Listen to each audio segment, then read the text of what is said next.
Hey, everybody, it's Pastor Vern for November 4th, 2020. It's a Wednesday, the day after Election Days. Let's just move along. We continue on our process of having a little bit of a more lighthearted week. We're talking about some of the things in Bible times that maybe we don't think about, but really is significant because it gives us an insight of how people lived in Jesus's time and even before that in the ancient days of God's people. And so, I think we're looking at something that not only is kind of fun, but something that we can continue to build our base of knowledge about kind of what made Jesus's time the time it was. Today we're going to talk a little bit about eating and drinking. We've been talking about fashion the last couple days, or customs that have to do with things that were related to fashion. Just excuse me here a second. Make sure I got all my stuff together here. This is kind of where we're at on this whole kind of dealy. We're moving into this time with of the eating and drinking, and there's some things that are kind of different. They had a lot of dietary laws in the Jewish, the Hebrew people, and one of the things we're talking about is non-kosher fish. We know that Jesus's disciples, many of them were fishermen, and that was their livelihood. But in Leviticus, we're back there again because that's where all the laws are. It says that fish are permitted for food, but only fish with fins and scales. That means any kind of seafood without scales was prohibited. Which brings me to the point is, if they had catfish in that day, were they permitted? They don't have scales. They do have fins, but I digress. And so lobster, oyster, stuff like that weren't allowed. I don't know what kind of fish they had in the seas where they fished. I know there was a lot of different variety, but that's one of the things that made them who they were. 3 meals a day? No, not really. That wasn't the habit that they had. Oftentimes they would have a meal sometimes between morning and noon after the morning chores. Work was done, and then in the evening they would have a big meal. That would be the end of their day, and that didn't really have a set time. It had when your work for the day was done, you would have your big meal, and that's one of the things that we see even in the scriptures. When Jesus was feeding the 5,000, it was the end of the day when it was time to feed those folks. That was going to be their major meal of the day. The sop. Now, that's something that will come up during Lent.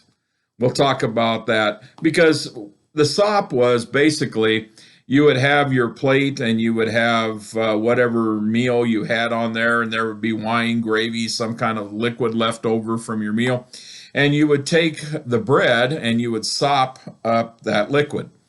And that liquid would give flavor to the bread. You would kind of clean up your plate, make good use of those liquids on there. And there was one time, and keep this in mind for Lent, when the sop was a very famous, maybe infamous moment, is when Jesus and Judas, I guess Jesus handed Judas the traitor,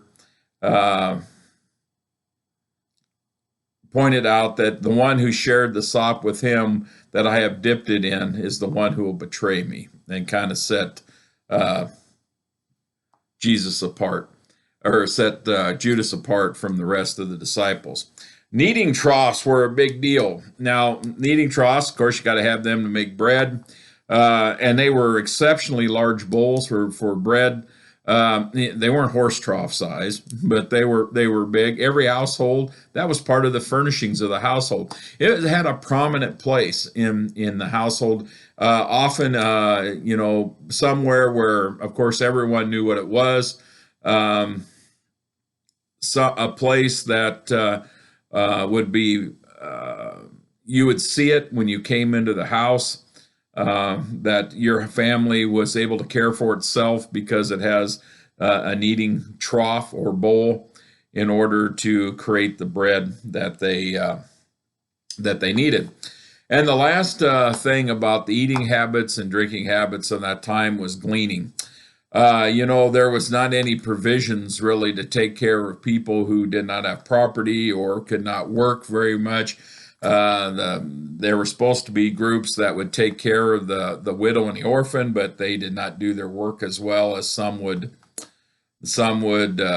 think. So there was a requirement in Leviticus, once again, that farmers who were producing crops would leave some of their crop in the field to be gleaned by those who did not have other resources. Most famous example of that in the Bible was Ruth, in the book of Ruth, where they were gleaning the fields, and that's where the connection with Boaz was made, which carries on into the story, and they become part of the line of Jesus. And so that would be a kind of the process. They were required to leave some in the corners or in the edges of the field for those who did not have resources to glean. We know in that story that Boaz, being taken by Ruth taken back by Ruth in seeing her, instructed his harvesters leave a little extra behind, so they had plenty. Boaz, we don't remember him for his great wealth. We remember him for his kindness in the scriptures. All right, well that'll do it for today. Take good care of yourselves, watch out for others, and be safe. And we'll talk to you later.